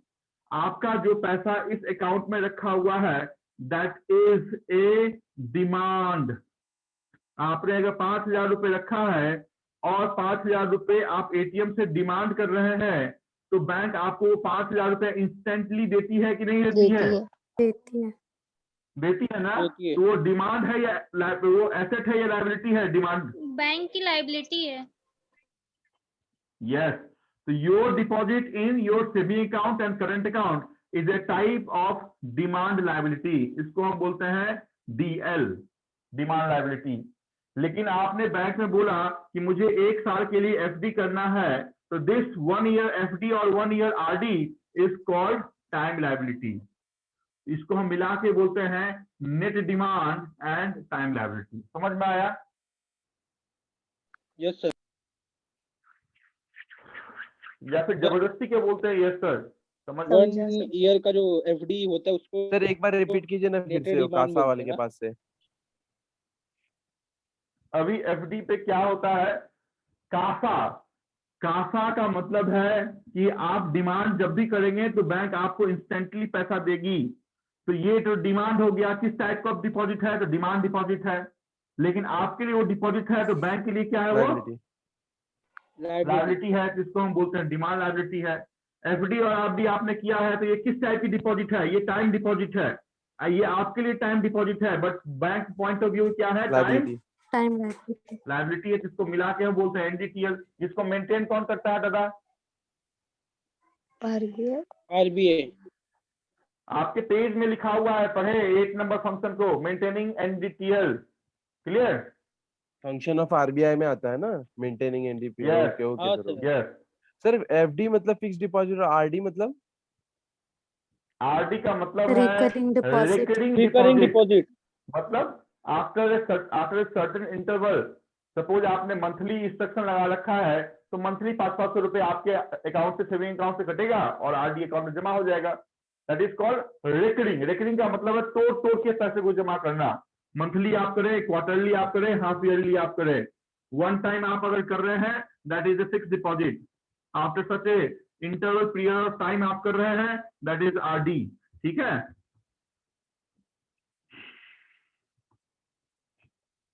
अभी 9th फंक्शन हमने क्या लिखा है? 9th फंक्शन पढ़ो जरा।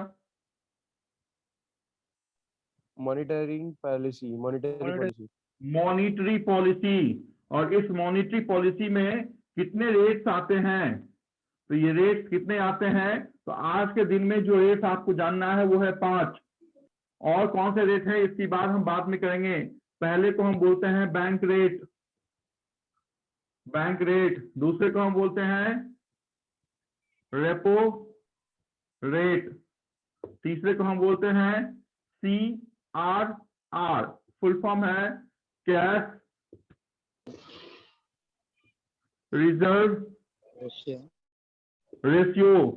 फोर्थ है SLR, STATUTORY, statutory liquidity ratio. और जो 5वां है वो ठीक इसका उल्टा है, that is RRR, full form है रिवर्स रेपो रेट। कितना है? Bank rate is at today 4.25%, repo rate is 4%, CRR is 3%, SLR is 18%, and reverse repo rate is 3.35%. पहले इन चीजों को आप लिखें, मॉनेटरी पॉलिसी को 5 पार्ट में तोड़ के पहले ये 5 नाम लिखे, उसके सामने वो परसेंटेज लिखे, जो हमने परसेंटेज आपका बैंक रेट के रूप में 4.25 लिखा है, रेपो रेट में हमने 4 लिखा है, रिवर्स रेपो रेट में हमने 3.35 लिखा है, SLR 18 लिखा है, एंड CRR 3% हमने लिखा है। इन चीजों को लिखें। सर ये सब रेट फ्लक्चुएटिंग रहते हैं ना? पहले मैंने क्या बोला, आप लिखें, मैं सारी बात बताता हूँ, घाई मत करो, टेंशन नहीं लेने का, घाई नहीं करने का, सब बताऊंगा, पहले लिखो इन चीजों को। हाँ सर।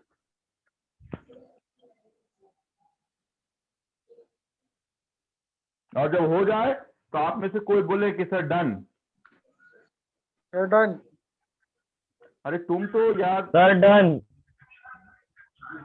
सब तूफानी बल्लेबाज हो गया यहाँ पे।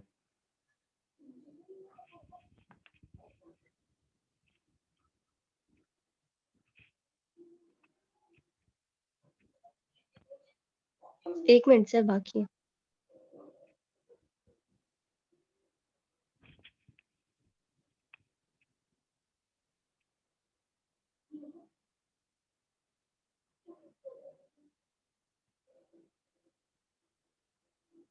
प्रियंका, आपको चीजें समझ में आ रही हैं? प्रियंका, साजिद, हाँ सर आ रही है। और एक और कोई था ना नया न्यू, एक और किसी ने बोला था, संभवतः नाम मैं भूल रहा हूँ। जगन्नाथ। जगन्नाथ, यस, जगन्नाथ साहब, समझ में आ रही है आपकी बातें? हाँ सर। पूरी तरह या फिर बाउंस बैक हो रहा है? नहीं सर। बिल्कुल ठीक है। हो गया हटाओ। सर। हाँ सर।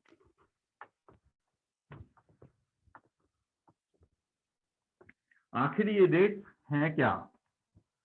हेलो, मैंने पहले ही बताया कि ये रेट वो रेट्स हैं जिसके सहारे आरबीआई मार्केट में पैसे डालती है और मार्केट से पैसे निकालती है। मैंने देखा है, जब मैं 2011 या 12 में पढ़ाया करता था, उस समय बैंक रेट 9.25% हुआ करता था। कितना परसेंट बोला मैंने? 9.25%। आज कितना परसेंट है बैंक रेट? 4.25। और आधे से भी कम हो चुका है। आखिर क्यों ये रेट कभी भी कम या ज्यादा कर दिए जाते हैं? और ये कम या ज्यादा कौन कर सकता है? आरबीआई कर सकती है। क्यों किया जाता है वो ध्यान से सुने। क्या कंसेप्ट है आपके बैंक रेट और रेपो रेट का? अगर मार्केट में पैसे ज्यादा हैं तो आपसे पैसे निकाल लिया जाता है। कैसे निकाला जाता है? तो 2 तरह की पॉलिसी चलती है, एक गवर्नमेंट ऑफ इंडिया रन करती है, दूसरा गवर्नमेंट ऑफ इंडिया रन करती है, सॉरी, एक reserve Bank of India run करती है, दूसरा गवर्नमेंट ऑफ इंडिया रन करती है। आरबीआई क्या करती है? तो आरबीआई इस बैंक रेट को बढ़ा देगी। आज के रेट में मैंने अगर एक कार परचेज किया है तो कार का जो इंटरेस्ट है वो 8% है आज के रेट में। अगर बैंक, जो एक स्टेट बैंक ऑफ इंडिया है, उसने आरबीआई से पैसा लिया 5% पे, तो मुझे 8% पे उसने कार लोन दे दिया है। अगर आरबीआई इस 5% को बढ़ा के 6% कर दे तो एसबीआई भी तो मेरे 8% को बढ़ा के 9% करेगी। तो जहां पे मैं 8,000 रुपए उसका ईएमआई पे कर रहा था, अभी 8,400 रुपए मैं उसका ईएमआई पे करूंगा। तो ये 400 रुपए मेरे से तो निकल रहे हैं, ना कि सिर्फ मेरे से निकल रहे हैं, बल्कि हिंदुस्तान के वो तमाम बोरोवर जिन्होंने भी, चाहे वो किसान लोन लिया हो, चाहे वो पर्सनल लोन लिया हो, चाहे वो होम लोन लिया हो, चाहे वो कार लोन लिया हो, चाहे वो मुद्रा लोन लिया हो, किसी भी टाइप का लोन लिया हो, अगर सबके जेब से एक महीने में 500 रुपया निकलता है तो सोच लें कितनी बड़ी राशि आरबीआई मार्केट से निकाल लेती है। समझ में आ रहा है? Yes sir. दूसरा, अब आप कहेंगे सर मेरे घर में तो किसी ने लोन ही नहीं लिया, कैसे आरबीआई मेरे घर से पैसा निकालेगी? तो आरबीआई ये काम नहीं करती है, आपके घर से पैसा निकालने का काम आरबीआई नहीं, ये काम गवर्नमेंट ऑफ इंडिया करती है। 2 टाइप की पॉलिसी होती है। एक पॉलिसी को हम बोलते हैं मॉनिटरी पॉलिसी। कौन चलाता है इसको? RBI RBI RBI दूसरे को हम बोलते हैं fiscal policy, FISCAL, fiscal policy. ये गवर्नमेंट ऑफ इंडिया रन करती है। गवर्नमेंट ऑफ इंडिया क्या करेगी, टैक्सेस बढ़ा देगी आप पे, GST बढ़ा देगी आप पे। तो जो सुबह में आप टूथब्रश करते हैं, टूथपेस्ट आप 16 रुपए का यूज करते थे, आपने देखा भी नहीं, कल हो के आप उसको परचेज करने जाएंगे 17 रुपए मिलेगा। आप थोड़ी देखते हैं कि इसमें GST कितना परसेंट इंपोज है। तो आप जहां पे 16 रुपया पे करते थे एक कमोडिटी के ऊपर, 20 रुपए की एक कमोडिटी के ऊपर आप मान लीजिए 1 रुपया आप GST पे करते थे, आज के डेट में वो GST बढ़ के 1.5 रुपया हो गया है। तो हर एक कमोडिटी पे अगर 1-1 रुपया डाला जा रहा है तो अरबों रुपए मार्केट से तक किए जाते हैं इस 5 बड़े हथियार के सहारे। अभी ये तो हो गया स्कचिंग की बात। अभी आती है कि कोरोना में मार्केट में पैसे ही नहीं थे, और यही कारण है जहां पे प्री कोरोना 6.25% आपका बैंक रेट था, वो आज के रेट में 2% घट के 4.25% हो गया। आखिर क्यों? तो रीजन ये है कि पहले अगर कार लोन आपको हम 11% पे देते थे, होम लोन अगर हम 10% पे देते थे, तो आज हम 8% पे दे रहे हैं। तो आपके पापा क्या बोलेंगे? आपके पापा बोलेंगे इससे सस्ता होम लोन कभी नहीं था, है ना। प्रधानमंत्री आवास योजना का भी बेनिफिट इससे मिलता है, इससे सस्ता होम लोन कभी नहीं था। चलो आज होम लोन ले ही लेते हैं। तो ले लिया पापा ने 50 लाख का होम लोन, 40 लाख का होम लोन। अगर होम लोन लिया है तो क्या सिर्फ होम लोन बिल्डर को आप देते हैं? नहीं, बिल्डर को तो आप देते हैं, लेकिन बिल्डर देखें क्या क्या चीज परचेज करता है उससे वो रॉड परचेज करता है, आयरन परचेज करता है, मतलब तमाम चीजें, ग्लास से लेके बल्ब तक में वो पैसा इंफ्यूज हो रहा है। क्यों इंफ्यूज हुआ, कैसे इंफ्यूज हुआ? क्योंकि RBI ने रेट को कम किया तो बैंकों के भी इंटरेस्ट कम हो गए। आप आगे बढ़ के आ गए हमसे लेने के लिए, आपने बिल्डर को दे दिया, आपने कार मैन्युफैक्चरर को दे दिया, आपने किसी और को दे दिया। वो किसी किसी सेक्टर से वो कमोडिटी ले रहा है, वहां पैसे जा रहे हैं। This is called infusion of liquidity in the market.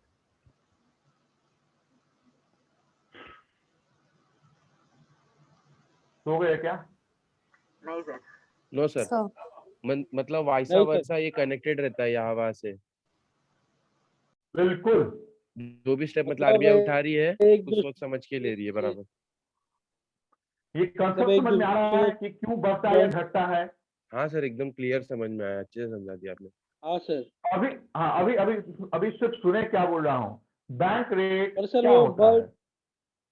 Ghatkopar दादा तुम्ही थांबा, 2 मिनिटं तुम्ही थांबा फक्त। घाटकोपर से बोल रहे हो ना तुम? हाँ सर।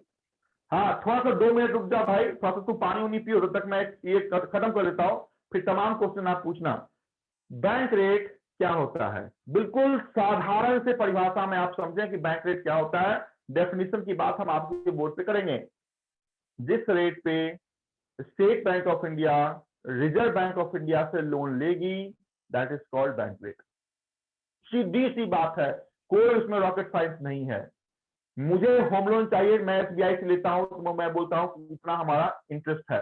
वैसे ही SBI जब RBI से लेती है तो जो इंटरेस्ट उसे पे करना पड़ता है, that is called bank rate. Clear? Yes sir. हाँ सर। इसी जिस रेट पे RBI दूसरे किसी कमर्शियल बैंक को लोन देती है उसको हम बैंक रेट भी बोलते हैं, उसको हम रेपो रेट भी बोलते हैं।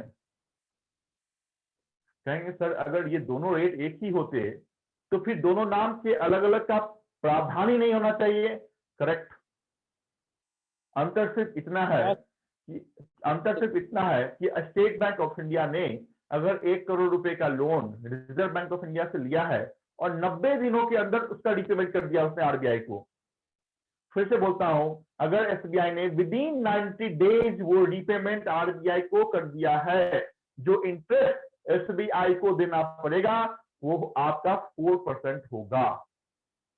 और अगर 93rd डे या उसके बाद हमने रिपेमेंट किया है, जो इंटरेस्ट SBI को RBI को देना है वो 4.25 का होगा। मालूम चला कि रेपो रेट क्या होता है, बैंक रेट क्या होता है? Yes sir. अभी डेफिनेशन सुने। The rate at which RBI lends money to other commercial banks for long term purpose that is more than 90 days called bank rate, which is 4.25%. And second, the rate at which RBI lends money to other commercial banks for short term purpose that is less than 90 days called repo rate, which is presently 4%. इस दो rate में कोई दिक्कत? No sir. Exactly 90 days में पे किया तो क्या रेपो रेट या bank rate? Within 90 or up to 90 repo rate, 91st day bank rate. Okay, Clear? Yes sir. अभी मैंने अगर आपको पैसा दिया है तो आपसे लेने का भी तो मैं हकदारी रखता हूं कि मैं ले भी सकता हूं अगर मुझे जरूरत पड़े तो। यस तो सर। अगर आरबीआई देती है तो आरबीआई लेने का भी प्रावधान बनाई हुई है। This is called reverse repo rate, जो 5वां आपने लिखा है। तो रिवर्स रेपो रेट में क्या होगा? तो ठीक रेपो रेट का जो डेफिनेशन है उसको उल्टा कर दीजिए। रेपो रेट में क्या होता था? जिस रेट पे आरबीआई देती थी उसको हम रेपो रेट कहते थे। अभी रिवर्स में क्या होगा? तो जिस रेट पे आरबीआई लेगी उसको हम रिवर्स रेपो रेट कहेंगे। अंतर सिर्फ इतना है कि रेपो रेट पे हम पीरियड में खेलते थे कि 90 डेज के अंदर होना चाहिए। रिवर्स में ऐसा कोई पीरियड नहीं है क्योंकि पापा हमसे मांग रहे हैं। ये पापा कौन? यस, पापा हमसे मांग रहे हैं तो ऑब्वियस सी बात है पापा हमसे कम इंटरेस्ट पे करेंगे। हम जो पापा से इंटरेस्ट लेंगे वो कम लेंगे। तो कितना लेंगे हम इंटरेस्ट? देखिए आपने नोटबुक पर कितना लिखा है आपने, 3.25%। लेकिन हमने अगर पापा से लिया है तो हम पापा को ऐसा लग रहा है कि हम थोड़ा सा रिस्की है, तो पापा हमसे बोलेंगे बेटा 4% दो। और हमने बोला कि 1 साल के बाद आपको देंगे, तब तक आप घूमो, तो बोलेंगे 4.25% दो। इस 3 रेट में कोई दिक्कत आपको महसूस हो रहा है क्या? रिवर्स क्या है, रेपो क्या है और बैंक रेट क्या है? नहीं सर। पक्का? No sir. पक्का सर, पहले होके गए सर। क्या हो गया सर? ये बैंक रेट वगैरह ये होके गया था सर पहले। हाँ, होके ही जाएगा, वो किधर जाएगा? वो फिनेंशियल कंसेप्ट है तो कहीं ना कहीं तो फिर से हमारे पास आएगा ना। ठीक है? नहीं सर, 12th में था सर। क्या हो गया सर ये बैंक रेट और रिपो रेट ये सब मेरे को 12th में था सर। नहीं समझ रहा, फिर से बोलो एक बार। 12th में था। बोलो बिल्कुल। वो सर बोल रहा है कि 12th में था उसको ये सब। अच्छा 12th में था। 12th की बात अगर हमें याद रहती तो फिर क्या बात था? ये तो मैं जो लास्ट वीक पढ़ाता हूँ वो बातें नहीं याद रहती हैं कि सर आपने इस हफ्ते पढ़ाया क्या है। 12th और 10th की बात तो पूछे ही मत।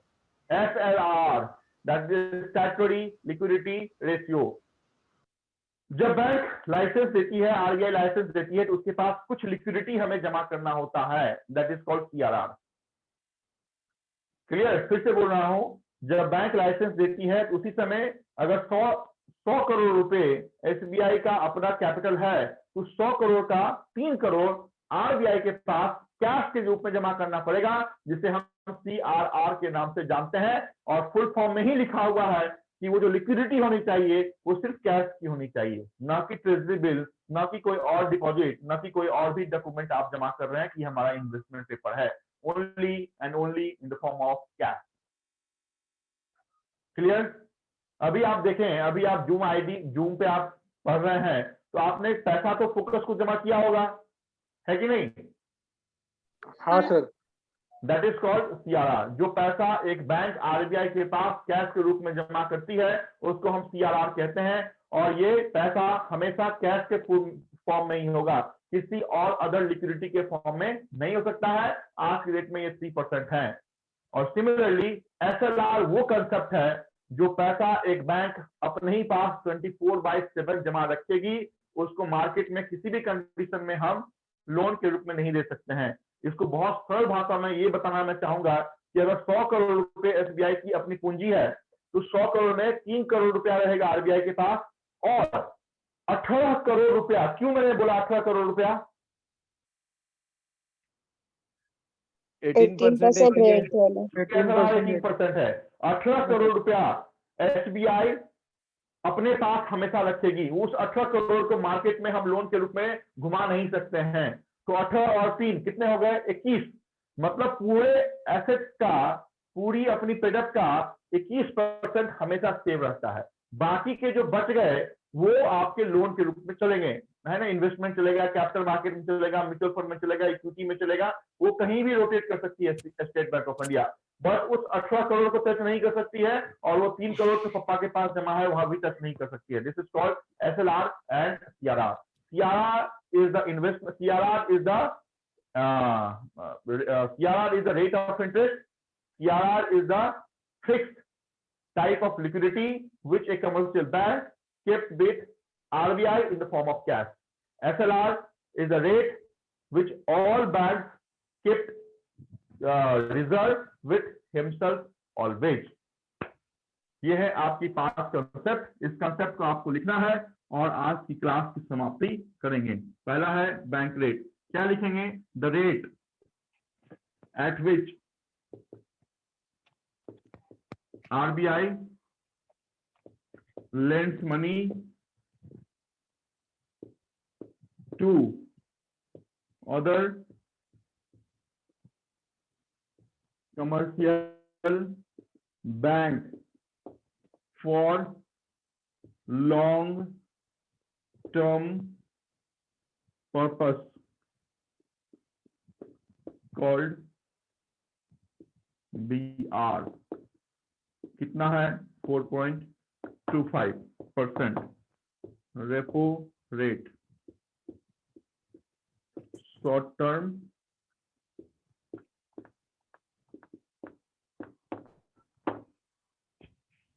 लिखे हैं। बैंक रेट का डेफिनेशन मैंने आपके बोर्ड पर लिखा है। The rate at which RBI lends money, lending करने का काम करती है, lends money to other commercial bank, किसी भी बैंक को, for long term. Long term का मतलब यहाँ पे आप जान रहे हैं more than 90 days period called bank rate. Sir वो शॉर्ट टर्म के बाजू में क्या लिखा है सर?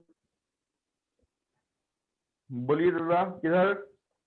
शॉर्ट टर्म के बाजू में less sir than short 90 term के डेज, बाजू और आज के डेट में 4% है। हम रेपो रेट जब लिखेंगे तो सेम डेफिनेशन लिखेंगे, सिर्फ शॉर्ट टर्म को हम लॉन्ग की जगह कॉपी पेस्ट कर देंगे। रेपो रेट का definition is similar to the definition of bank rate, only long term has to be replaced with short term, that is repo rate.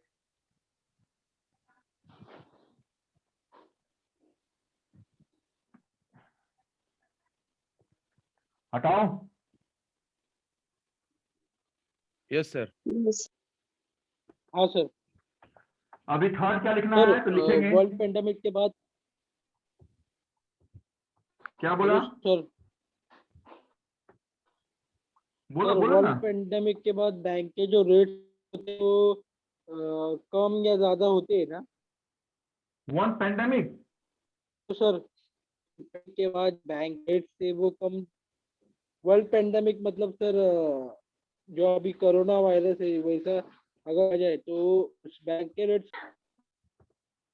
देखिए कोई भी पेंडेमिक होता है उसका मतलब क्या होता है? मार्केट में पैसे हैं या नहीं है, वो बताइए मुझे। नहीं है। नहीं है, तो नहीं है तो क्या होगा? रेट ज्यादा होंगे कि रेट कम होंगे? कम। ज्यादा होंगे। जस्ट अपोजिट होता है। अगर रेट को बढ़ाया जाएगा तो मार्केट से पैसा लिया जा रहा है। समझ में आ रहा है? अगर बैंक रेट रेपो रेट बढ़ते हैं इसका मतलब है मार्केट से पैसे को सक किया जा रहा है। इधर बढ़ेगा तो मार्केट में कम होगा, उल्टा होता है। जस्ट बैंक रेट बढ़ेगा, रेपो रेट बढ़ेगा तो मार्केट से पैसा निकल जाएगा, मतलब मार्केट में पैसा कम होगा। अगर बैंक रेट रेपो रेट कम होगा इसका मतलब है जैसे ये कम हुआ है तो इसका उल्टा प्रभाव आपके मार्केट में पड़ेगा। ये कम होगा इसका मतलब मार्केट में लिक्विडिटी ज्यादा आएगी। क्लियर ना? अभी आप अपने आंसर, आप अपने क्वेश्चन का आंसर मुझे ही बताएं कि पेंडेमिक के बाद आपके मार्केट में पैसे नहीं होते हैं तो उसको बढ़ाना है। उसको अगर बढ़ाना है तो ये रेट क्या करने पड़ेंगे? कम करना कम पड़ेगा। करना पड़ेगा। यस। लिक्विडिटी बढ़ाना है तो इधर घटाना है, लिक्विडिटी घटाना है तो इधर बढ़ाना है। क्लियर? लिक्विडिटी आपके घटाना आंसर है। का, आपके क्वेश्चन का हाँ, आंसर मिला आपको? हाँ सर।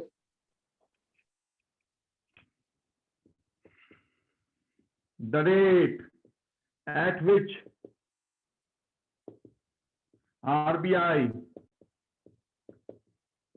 borrow, यहां पे borrow होगा, RBI borrow money from commercial bank को वहां देती थी, यहां पे कमर्शियल बैंक से लेगी, कमर्शियल बैंक कॉल्ड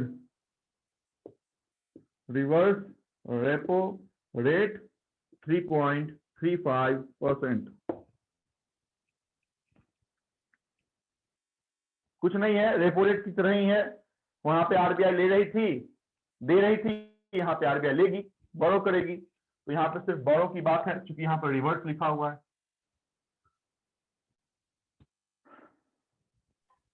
जो पहले अलाउ किया था वही sir, reverse cash repo figure rate में लिखिए ना रिटर्न सर। ले रही है ना 3.35% इससे। नहीं नहीं, जो उसने दिया वही लेगी, इसकी गारंटी नहीं है ना। हो सकता है कि हमने लिया भी नहीं था, फिर भी आरबीआई अगर मांगेगी और हमारे पास लिक्विडिटी ज्यादा है तो हम देंगे। ओके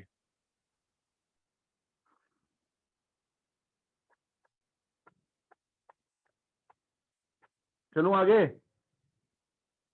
हाँ sir. Yes sir. Next is SLR.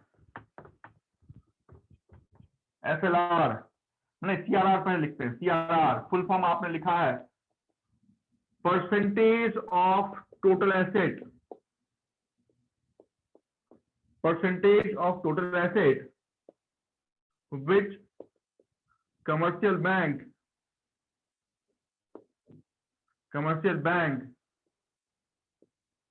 maintain with RBI in form of cash only called CRR। कितना है? 3%। Percentage of total asset, total asset का एक सर्टेन परसेंटेज जो 3% है, percentage of total asset which commercial bank maintain with RBI in form of cash only called CRR, और 3% है। Yes sir.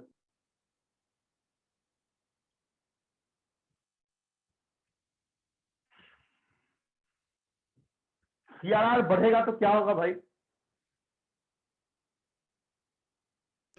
पैसा कम होगा मार्केट में। सर मार्केट में पैसा कम होएगा सर यार, थोड़ा सा। बढ़ेगा इसका मतलब मार्केट से पैसा आपको बैंक ज्यादा रखना पड़ेगा, और ज्यादा रखना पड़ेगा तो मार्केट से वो पैसा निकल जाएगा। तो सीधी सी बात, जब रेट बढ़ेगा मार्केट में घटेगा, जब मार्केट में बढ़ाना है तो रेट को घटाना है। बढ़ेगा, घटाना पड़ेगा। यस। अभी क्या बच गया? एसएलआर एसएलआर, और RR. Percentage of total asset RRR हो गया। Different commercial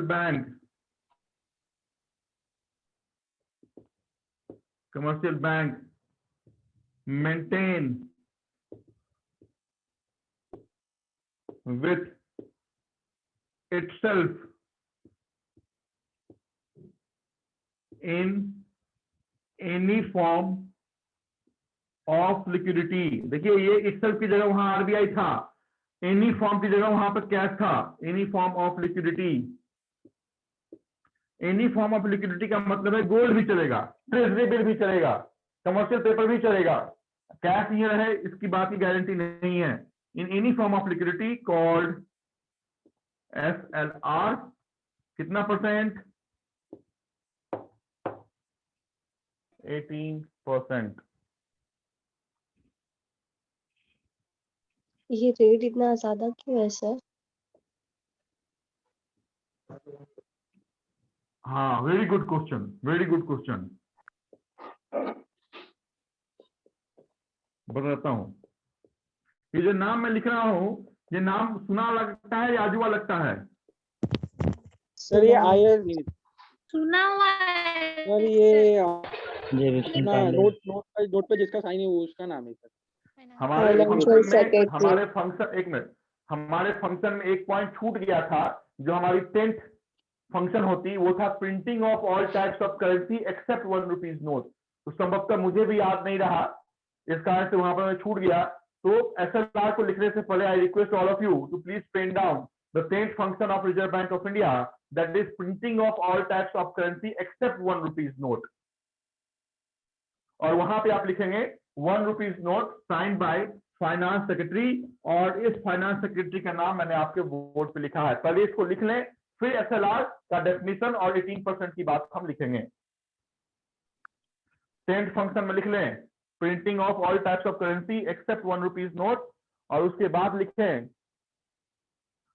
1 rupees note duly sign by this finance secretary, नाम आपके बोर्ड पे है अजय भूषण पांडे।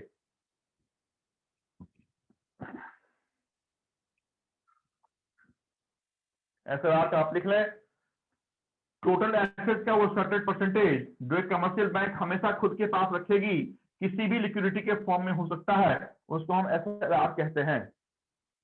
और सर 18% की जो 3% रखेंगे साइड में, मतलब 21 होता था, वो किस चीज का था 3%? ओ बाबा बाबा बाबा बाबा बाबा, ये तो पूरा रामायण खत्म हो गया। नहीं मेरे को याद था CRR, सर, CRR, अचानक में CRR। that is CRR का 3% कैश होता है। Reserve ratio. सर ये दो फंड ऐसे जो बैंक हाथ नहीं लगा सकते नहीं, ये दो फंड को। बिल्कुल नहीं। अभी किसी ने अच्छा क्वेश्चन पूछा है कि सर ये रेट इतना ज्यादा क्यों है, पर इसको लिख हाँ ले, सर। फिर उसका आंसर मैं देना चाहूंगा। हो गया सर लिख के।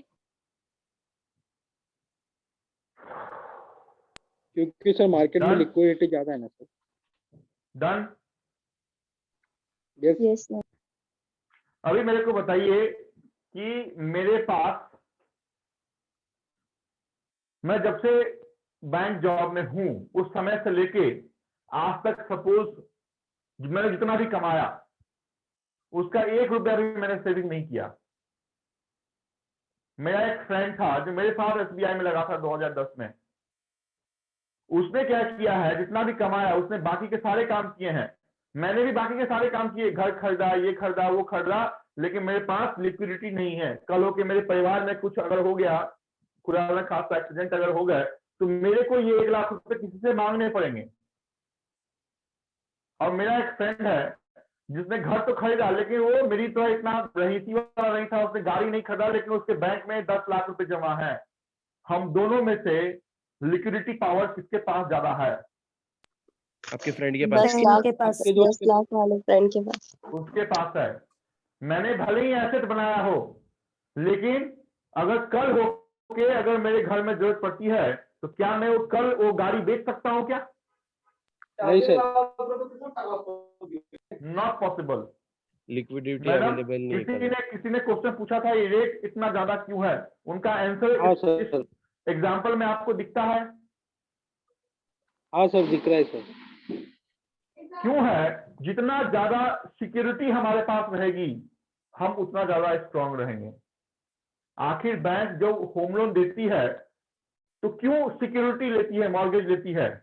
क्योंकि उसको पता है कि अगर होम लोन वाला अगर पैसा नहीं भरा तो हम उसकी सिक्योरिटी को हम बेच सकते हैं, मॉर्गेज को हम बेच सकते हैं। This is all about security. हम 21% तक सिक्योर्ड है। इसको अगर और ज्यादा बढ़ाएंगे तो हमारी बैंकिंग और भी ज्यादा सिक्योर्ड होगी, मतलब कैपिटल ज्यादा होगा बैंकों के पास। क्लियर? और इसको कैश में नहीं रख सकते ना सर? कैश में नहीं रखना है, कोई और लिक्विडिटी किसी में भी रखना फॉर्म में है। रखो, किसी भी लिक्विड एसेट में आपको रखना है। लिक्विड एसेट कहने का मतलब जिसका सीलिंग बहुत आसान हो। जैसे सोना क्या है, सोना लिक्विड एसेट है, आप सोना को बेच सकते हैं तुरंत के तुरंत, उसका जो प्राइस है उसी प्राइस पे वो बिकेगा, है ना। ट्रेजरी बिल है, वो लिक्विड एसेट है, कभी भी आप बेच सकते हैं, उसका मार्केट फिक्स है। प्रॉपर्टी नहीं आएगा ना लिक्विड एसेट में, प्रॉपर्टी नहीं आएगा, लिक्विड क्योंकि एसेट उसको नहीं है टाइम वो। हाँ बराबर है। जिसको आप रीसेल कर सकते हैं वो लिक्विड एसेट है। आप हमें बताइए, कैनन के कैमरे को रीसेल कर सकता हूँ क्या रातों रात? नहीं क्या? मैं खोजूंगा कौन लेने वाला है, लेकिन मेरे पास अगर 2 भर का गोल्ड रहेगा 24 कैरेट का, कोई भी लेने को तैयार हो जाएगा, है कि जो नहीं? मार्केट में वैल्यू चल रही रहेगी उस प्राइस से। यस, लेकिन मुझे ये कैमरा आखिर किसको चाहिए मुझे क्या पता, मैं सब्जी वाले को बेचूंगा तो बोलेगा कैमरा चाहिए। नहीं सर, नहीं गोल्ड सर। पूछेंगे चाहिए रहेगा तो ले लेगा। यही कारण है, that is called liquid asset. Liquid asset का मतलब है जिस चीज को आप पैसे के रूप में बहुत ज्यादा कन्वर्ट कर सकते हैं, that is called liquid asset. ये तमाम बातें समझ में आई आपको? सर एक दो और एग्जांपल दीजिए ना, लिक्विड एसिड में क्या क्या आता है गोल्ड के साथ में? गोल्ड के साथ में promissory notes, bills of exchange. हमने लास्ट क्लास आपने पढ़ा था क्या? Last class? नहीं नहीं सर। ओको, फिर कैसे काम चलेगा? चलो अभी तो शुरुआत हुआ है, अभी तो लंबी कहानी हमें करनी है, लेकिन संभवतः टाइम हमें परमिशन नहीं दे रहा है।